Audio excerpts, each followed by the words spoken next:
Hey, everybody. Welcome to the For Female Founders podcast series where we're helping women in business learn to thrive, not just survive. I am your host, Sarah Bundy, and today I have a wonderful guest with me. Her name is Nilla Ali, and she has rooted her career in the content and commerce space. She's launched the affiliate businesses at Time Inc. and moved into being the EVP of Commerce at BuzzFeed. She launched a creator tech startup enabling prominent creators to launch their own platforms, and most recently co-founded an agency empowering content and partnerships for a network of creators and publishers. She has received numerous awards for her work in the affiliate marketing space and has been recognized as a Forbes 30 Under 30. Nilla, welcome to the show. Thank you so much for having me, Sarah. Very excited to be here. Pleasure. I've been looking forward to chatting with you for a while. And actually today we're going to be talking about how to use creator marketing and content commerce to grow your business. You are absolutely the person to speak to this. You have an amazing background. You're extremely well respected in the affiliate and creator space.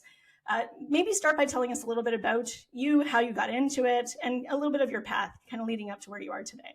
Yeah. Where to begin? I mean, I've always been someone who loves all things shopping from a young age. I remember me and my mom, the way we would spend our weekends or after work was going to the mall and shopping. And I just have always had such a love for fashion and beauty and big reader of magazines. So when I first started my career, I actually ended up in the commerce space at a retailer being Ann Taylor. Happened to land at Time Inc. when publishers were kind of early stage starting to monetize their content through commerce. And that's where I found this kind of exciting intersection of content and commerce, built out Time Inc.'s commerce business, moved on to do the same at BuzzFeed. They already had one in place, but helped kind of scale the business and expand commerce to be strategic partnerships and think about new content that we could create that drove commerce. And then navigated into the creator side of things. I think the opportunity that I was just seeing is, as a consumer of social, I was seeing that my own share of attention was shifting from just media, kind of traditional media publishers, to individual content creators. So saw this big opportunity in helping creators better monetize their content in the way that publishers historically have. So yeah, landed in the creator content commerce space and very excited to be operating in that and empowering creators to make more content that drives value both for themselves and for advertisers. Still working with some publishers. So yeah, that's how I kind of landed where I am. I love it. And I know we threw a few different terms around there, some of which are actually kind of related to each other, but also they're different. So we talked about commerce, we talked about creator, publisher, and affiliate. Let's actually just break down, in your opinion, Nilla, what is the difference between a creator, a publisher, and an affiliate?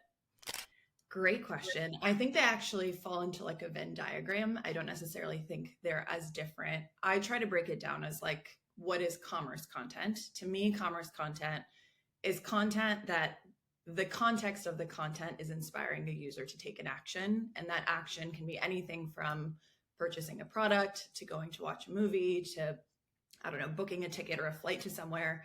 All of that to me is commerce content. I think a publisher, I think of more as like large organization, a lot of writers kind of contributing under one banner. It has like a kind of brand identity under that publisher. Individual creator is like me, Nilla. I'm on social. I'm a solopreneur. I make money from myself creating my own content. So I think actually the nature of the content is relatively similar. I think the industry, when they think publisher content, historically it's like articles on a website, and now obviously publishers have been starting to build out their social presence. And then on the flip side, a creator is perceived as being, I create content directly on social.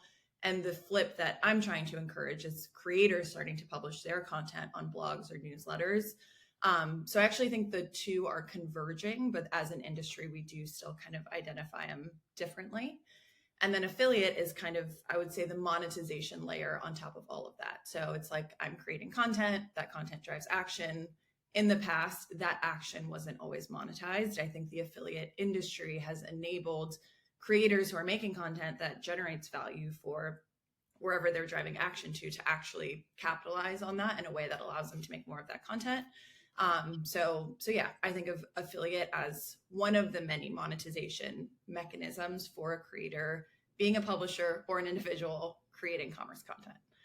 That's great. And affiliate as a monetization model versus a person or a company is the right way to think about it. Affiliate is a strategy to monetize a business, right? And you can do that in a lot of different ways. It doesn't just need to be through creators. It can be through comparison sites. It can be through video production people. It can be through shopping cart abandonment technologies, through loyalty and cashback sites. There's a lot of different types of affiliate distribution, but it is getting paid on the desired outcome after that desired outcome is completed. That's the monetization model. Exactly right.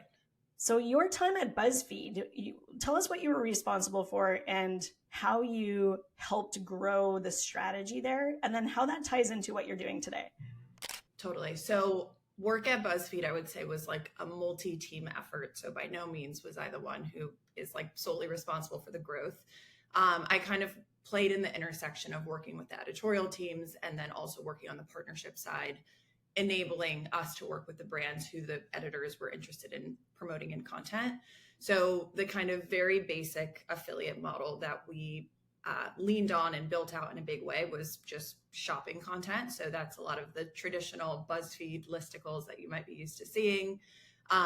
Very large business in itself. And a lot of the success that we saw was in being really scientific with understanding what is the content that drives the highest conversion, what are the brands that drive the highest conversion, the price points, like really understanding it to a science and building kind of the data infrastructure for the teams to understand what content is the most successful so we could lean into that as a content strategy. We also explored things like amplifying top performing content with paid ads on social, which was a really great way to identify high converting content and then to arbitrage really efficient traffic to content that was converting the best. And then all of that segued into identifying opportunities for larger strategic partnerships. So a great example of that is we had a relationship with Walmart where they were our exclusive partner in the Tasty app. And it was this really awesome kind of content commerce enabled technology where you could read a Tasty recipe and actually directly buy the ingredients from Walmart. So my role in kind of what commerce meant at BuzzFeed evolved to being more of a strategic partnership, again, in that essence of like identifying what is the action that this content is inspiring and how can we make that action as simple and magical as possible and make it really easy to convert. So it then expanded to being things like licensing and actual product development for things that were branded under BuzzFeed. So commerce ended up having a lot of tentacles at BuzzFeed, which was really exciting, but the really core of it was our commerce affiliate business, which was our shopping list. Great. And then tell us, just as an extension to that, how did that experience impact what you're doing today? And tell us a little bit about your business today.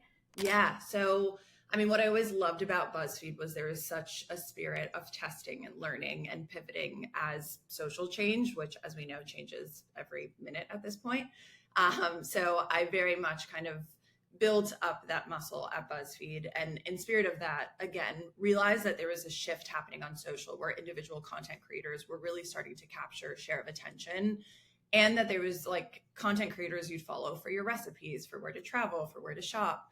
So I started being really inspired to think about how could you enable these creators to make more content.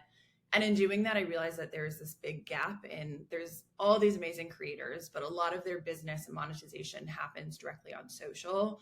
And unfortunately, the dynamics are such that the platforms really capitalize or capture most of the value. And while creators obviously do things like brand partnerships and there's ways for them to monetize their content, it's still relatively one-dimensional and limited compared to, say, how a publisher is monetizing their content. So we then kind of, at my last startup, developed this thesis of how could we enable creators to launch their own platform and kind of own their audience and expand the ways that they're monetizing their content. So was excited to build that there, have moved on to helping more individual creators really double down on making more content and doing so in a way that is a better long-term strategy, which again translates to, from my perspective, putting it in a practical sense, like launch a newsletter, have a website, have a place where social can still be where you grow your audience and use as a marketing channel, but that you have a platform that will exist no matter how the algorithms change or no matter like it's not as, what's the word? Like dependent on a platform that you don't actually own. So that's how I've kind of landed in doing this now, is like the mission is, I still would say at my core, my goal is like help content creators make more money. That could be a publisher, that could be a creator. I'm putting a little bit more bets into creators right now, just because I think they're more under monetized than I'd say publishers. Like I think the gap is still larger, but I think publishers still have a long way to go of monetizing their content through mechanisms like affiliate, because it is a relatively nascent monetization channel for a lot of publishers. So publishers, again, to recap and to summarize some of that, publishers, based on your definition, are the big mass media guys who have big teams. They've been in the space for a ton of years. They have a huge presence and a huge following. Oftentimes they own multiple properties or brands within their kind of umbrella. And they have a lot of different ways that they're monetizing the content that they put up on their site. Correct. Right? When you're thinking about a creator, the creator is that individual person.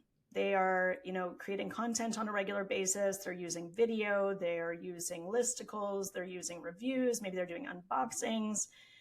They have personal opinion pieces, and they have influence too, and they have their community too, and they have their network as well. But they don't own a property per se. So publishers own their property. They've built out their content. All of the visitors and captures and people who've signed up, that's all first-party data that they get to then remarket to. But the challenge with creators is that they don't necessarily own the first-party data, the access to those people who are actually following them. They have to rely on social channels too much and hope the algorithm doesn't change and then take away all of their clout or their rankings or their audience. So your business actually helps them build out a platform, whether that's through a newsletter or a website, so that that audience gets captured by them and they don't lose the traction that they've invested in all of that time. Spot on. Said even better than I could say. So exactly right. And helping creators also understand the value that they could be capturing, because I've found that there is, again, media has existed for a long time. Obviously in the past, it was monetized more so through print, and then it evolved to digital. Creators have been born out of social, and their understanding of how to monetize content is quite limited to how the platforms have encouraged them to monetize content. Mm-hmm. So a lot of my work now and what I'm passionate about doing is helping creators understand that the content you're creating has a lot of value, both for your users and for the advertisers or places that you're, again, driving action to. So enabling them to think of more ways to monetize their content beyond, say, just brand partnerships on social. So that kind of aligns with everything you said before, but I think an important difference of it's not always just a platform specific, but even more so them understanding just simply the value of their content. Well, let's talk a little bit about the different monetization models and strategies that creators can use and publishers, because we mentioned a little bit about affiliate, which is basically getting paid commission or some kind of a flat fee based on an action taking place. So somebody buys something, you earn commission on the sale, as an example. What are the other monetization models that creators and publishers are using? And what do you think should be that diversified monetization mix? That is a great question. So I might mix up some media words and then try to use some more simple terms. But one I would consider like direct sold is what like publishers typically call it, which in the case of creators is like a flat fee deal, where it's like I go out to a brand and pitch myself in terms of creating content for them, or they come to me and say, hey, I have this campaign, let's work together. We align on a flat fee. Maybe there's some commission aligned with it, but it's what I consider like flat fee brand partnerships. I would say that bucket of content is very high touch. So there's a lot of like back and forth with the brand. There's a specific campaign. The content itself is probably branded. But I think that's like, if you read all the studies about the influencer space, for example, or even for a lot of publishers, that's like a big slice of the pie. Other bucket, as we've been talking about, is affiliate. I think of that as more performance. If I create content that works really well and it converts, I get paid back. We negotiate some sort of commission rate to encourage me to keep doing that. But it's a little bit more, I would think of like a long-term strategy where I'm constantly trying to work towards a mutually beneficial result of like, I make more of something and I earn more of something. I think both of those examples is very much like monetizing the content itself and like the context within the content. In the publisher world, there's things like programmatic ads, which surround the content. So I think that's a very big kind of missed opportunity for creators is Sometimes you make content where it doesn't really make sense to like monetize the content itself. I think a good example of that is, I don't know, like a journal post where I'm just talking about my health journey, or I'm talking about something that's really impactful. Like that content can attract a lot of attention and engagement, but it doesn't necessarily make sense to put like affiliate links within it. Or if a brand were to directly integrate within it, that doesn't obviously feel very authentic. But you're creating a space where your storytelling, there's a certain audience that's coming there. And I think a lot of brands would really benefit from surrounding that content or showing up against that content to show that they are encouraging these creators to make more of this content that really resonates with their audience. So I don't know the proper term for that. In media world, it's programmatic, but I think of that as like content alignment or surrounding content that really aligns with your brand. And then the last bucket, I would actually say, comes more from like monetizing your audience. Like you're giving them something they want, so they want to directly pay for it. And I think that would be subscriptions. I think for creators and publishers, obviously that's a really successful model. Is like in every other example, an advertiser is paying for attention or for action. But I think in many cases, a creator's audience wants to pay for the content themselves, and subscription can be a really successful model. So yeah, I would say those are kind of the 4 buckets. In terms of like, what should the mix look like? I think if you can have it where it's super diversified and you're not hyper dependent on either of the 4, that's the best case. I think really trying to strive to have all 4 is like the ultimate place to be monetizing your business. So yeah, I would say like a healthy mix across all 4 is the best, because if you're just leaned into the branded content side, advertising dollars dry up and you're left with a big gap in your revenue stream. On the affiliate side, I think the risks are relatively lower. Obviously, commission rates and things can get turned off, but you're still kind of dependent on advertiser dollars. So if you have something like subscription, your most loyal audience is paying for your content because they want to have it. So again, I think a healthy mix across the 4 is the right way to do it. And every creator has different content, so obviously their mix will look a little different, and same for publishers. Yeah, that makes great sense. And I appreciate you breaking that down into sort of these 4 buckets, these 4 pillars of monetization. And something that's actually kind of interesting too is I heard about 5 years ago, and so I don't know if this is still the case. I went to a networking event with creators in Toronto, and a couple of the ones that were there actually were moving into the affiliate monetization model because they saw more longevity to it. They saw more of a passive income stream model to it. And the very first example that you provided was this very high touch. You get paid a fee one time. There's a lot of back and forth. And then when it's finished, your revenue stream stops, dead stop. And then you got to go do it again. And then you got to go do it again. And what I was finding was that a lot of these creators were actually burning out from that first bucket model. And they were trying to shift more into affiliate because they do all that work, but then it's done, right? They can promote it. They can post about it later. They can sort of reuse and recycle and rejig some of that content. And then there is that longevity, and it literally makes the money in their sleep over a longer period of time. As long as they're still getting their traffic and they're still ranking and it's still converting, they're earning money from it. Do you see that people are trying to shift more into these longer term, more passive income streams? Or do you find that there's still enough energy and excitement and opportunity and money, frankly, out there for people to put more of their emphasis and energy into that first bucket? From what I'm seeing, I frankly think it's still energy in the first bucket. One, I agree with you where in theory, it's a very high churn. Thanks to CJ for sponsoring this episode of the 4 Female Founders podcast series and for supporting our mission to help, mentor, and elevate women in business. Model, it's like a lot of effort for one-time return, and then you have to go out and find like a new sales pipeline. So I think in that case, it's a harder strategy to maintain.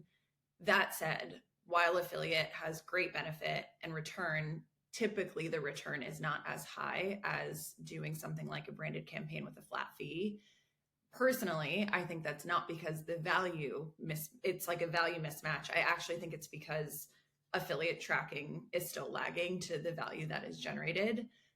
And like explaining that more simply is most of affiliate is built on a last click model. Most content creators are kind of early in the funnel of the purchasing journey. So I saw this at my last startup. I see it today. Creator promotes a brand. audience is messaging them, oh my gosh, I loved it, I bought one, thank you so much. But the sales that are actually generated don't match all the kind of self-attested purchases from the audience. And that's because likely the creator was not the last click. It was probably cashback that was the last click, or they went on Google and they searched it and they ended up clicking on another article. So I think that's the challenge with affiliate, is if the value matched, or if the kind of return matched the value that was actually generated, I think it's the best of the four pillars, because it's strategic, there's mutual incentive, it's passive. To your point, it doesn't stop. You're not constantly having to build up a sales pipeline. But unfortunately, the return is just not the same yet. And I think that's like a technology limitation.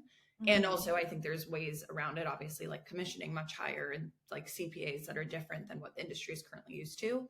But I think until we get there, for creators to maintain a steady business, they'll have to have the mix of branded content plus affiliate. Otherwise, it's just like the return is too low at this stage. Yeah, you know what? That's a very valid call out, and a really good call out to any of the brands or technology partners who are listening to this, because the control of how that works, the last click model, is actually something that can be changed. The technology actually exists today to be able to adjust that. It can be changed to a first click model. It can be changed to a first to cart model. So whoever gets the actual product into the shopping cart gets credit versus whoever actually completes the transaction. Yeah. There's different monetization tracking models outside of cookie tracking, right? Where a lot of these top of funnel partners who can be credited even through an affiliate model today, which is great. The challenge with it is awareness. So I'm actually really glad we're talking about this, because the technology can today, in most cases, I'm going to call it like 90% of cases, be adjusted on the affiliate network side or the attribution side, or intra-affiliate attribution or multi-channel attribution. Those capabilities exist today. But a lot of the people who are managing those campaigns, whether it's a brand manager or an affiliate manager who's in-house, doesn't actually know they can do that. So I think that's a really important piece of two things. One, that creators have a chance to advocate for themselves, to really learn and understand how is the attribution model set up on the back end? Yep. And am I going to be able to get credit for the sales I produce if I'm more top of funnel? Will I be recognized for that? Because the technology capabilities are actually there today, but the awareness isn't. So they can go advocate, find the affiliate manager, find the brand manager, find the marketing manager, get an understanding, have that conversation. And I had a second point, which is escaping me now, but if it comes back to me, I will bring it up again. So all good things. Oh, the affiliate networks. The affiliate networks need to also step up and make sure that their technology is going to be always adjusting to the needs of not only the publishers and the creators and the affiliates, but to the brand's need to understand very truly and truthfully what is their actual marketing mix and what is the value of all these different touch points that they have in different marketing channels.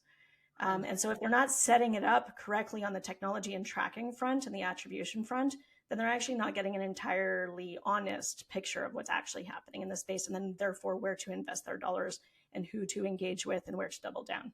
So it's a great call out, and I understand the challenge and the difficulty that is being a creator and being a publisher or any kind of top of funnel partner in a model where you're compensated on end of funnel transactions or desired completed actions. But I think that the opportunity is there. And, I think it's important that we continue to advocate for that, because to your point, it's important to have a diversified mix, and we don't want to have people burning out, right? So if the ability is there, then it's really education and awareness, and then changes over time that will hopefully get everybody there in the industry. 100%. I think I would say that creators, to some extent, are agnostic to how they get paid as long as they get paid. But exactly to your point, I think the disconnect isn't even that brands aren't willing to pay for that content, because again, the fact that flat fee models exist indicates that there's an appetite to allocate meaningful budget to quality content.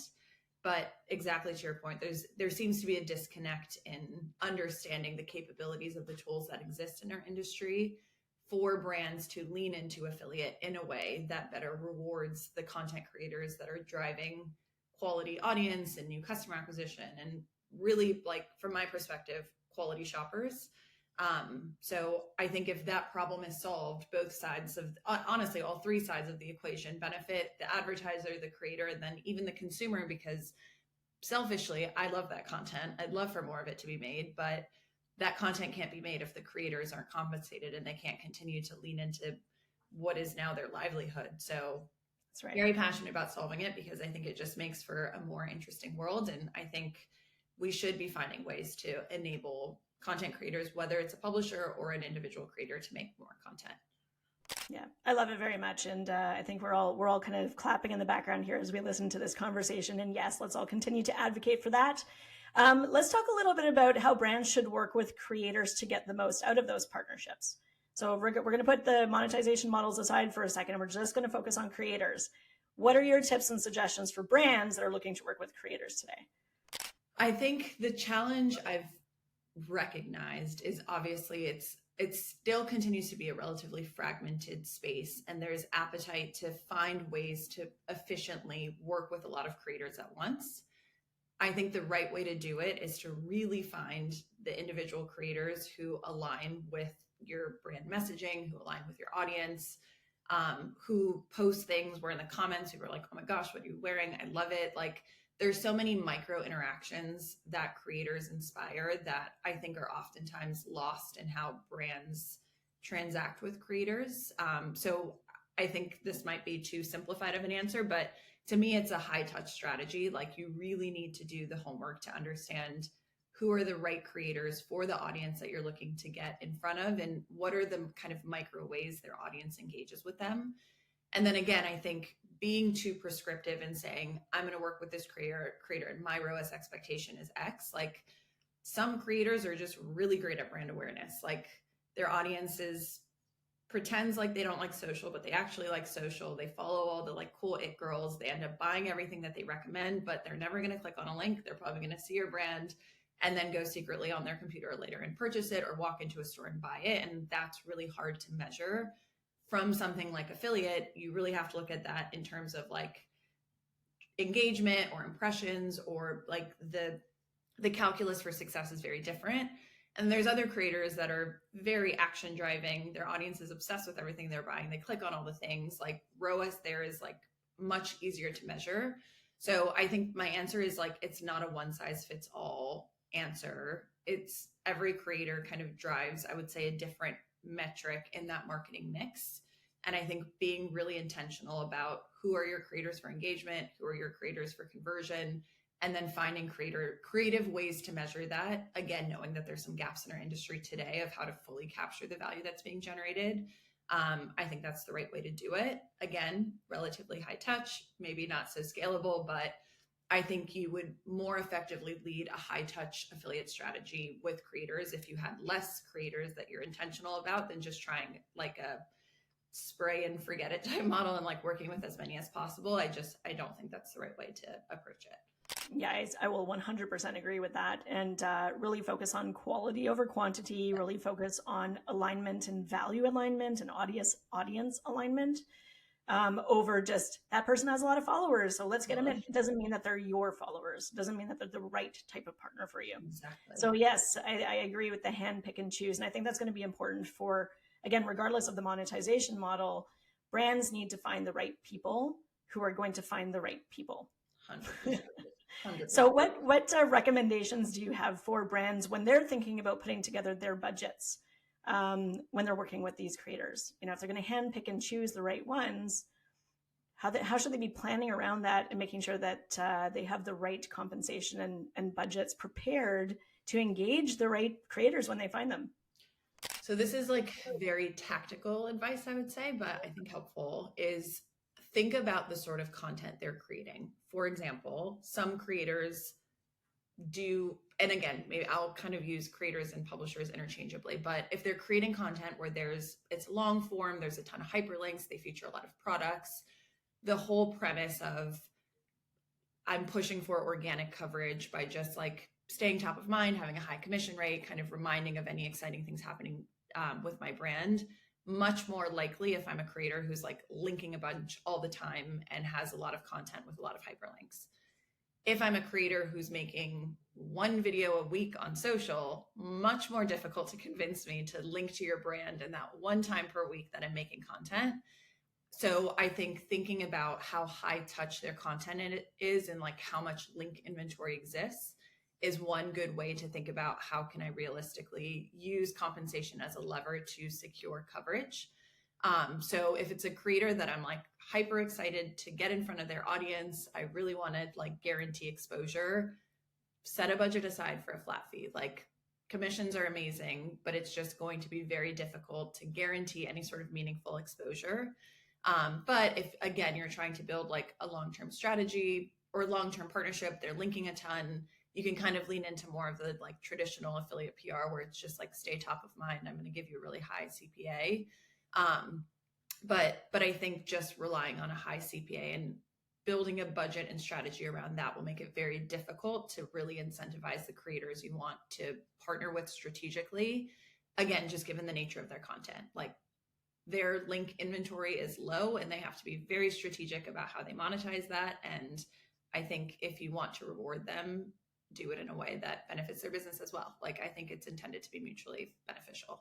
Yeah, so in summary, have hybrid model payout options available. 100%. Be prepared to pay a little bit upfront or a lot upfront, and maybe find a way that you can split compensating them for their time and making sure they are covered with commission payouts and some kind of long-term earning opportunity on the back end as well. Exactly right. And if you really want to rock the boat and be someone in the industry that's changing the dynamics, like go for crazy high commission rates. And again, do it like, to me, crazy high commission rates plus gifting is still so much more efficient than most other forms of marketing.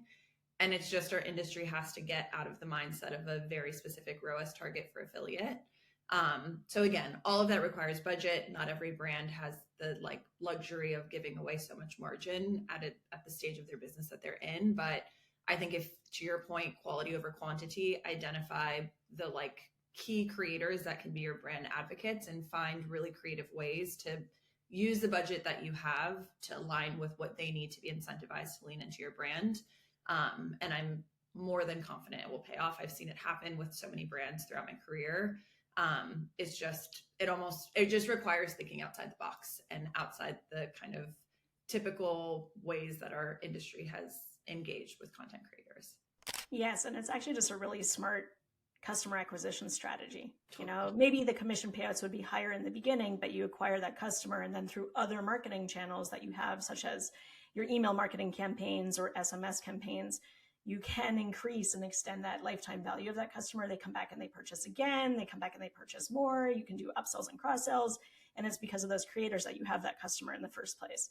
So it is worth spending that money in the beginning when you can do new customer acquisition, you gain market share, and then there's the longevity for you as well once you've acquired that customer through partnerships like this. Exactly right. And I've seen it happen to myself where I follow a creator and they constantly feature a brand. And then my friend says, oh, I'm going on a trip where I need a swimsuit. What should I wear? And even if I haven't purchased the brand, I'm like, I haven't bought it, but I've really heard blah, blah, blah brand is really great. So it's like, I'm just such a believer in old school marketing works. Not everything can be measured. So it's really about finding the people that most align with your brand and finding ways to incentivize them. Love it. Well, thank you, Nilla. We're sadly out of time, but if anybody wants to reach you, whether a brand or a creator, what's the best way to contact you? I would email me. So Nilla at GAANCreative.com. I would love to chat with everyone, very much at a stage of my career where, as we were talking about last week, I want to learn, connect with as many people as possible. And I also want to help. Like, I am very passionate about the mission of helping content creators really capture the value that they're generating. So however I can do that with the right partners, I'd love to explore it. Oh, we appreciate you, Nilla. Thank you so much. And for GAAN.com, that's GAAN.com. Correct. Thanks for being on the show, Nilla. Yes. Sorry, say again? GAANCreative.com. GAANCreative.com. Awesome. Well, thank you so much for being on the show, and we'll catch you guys soon. Thank you so much for having me. Thanks for listening to the 4 Female Founders podcast series. If you enjoyed this episode, please go ahead and hit subscribe, like, or comment below so we can continue to support women in business by helping them thrive, not just survive. We'll see you on the next show.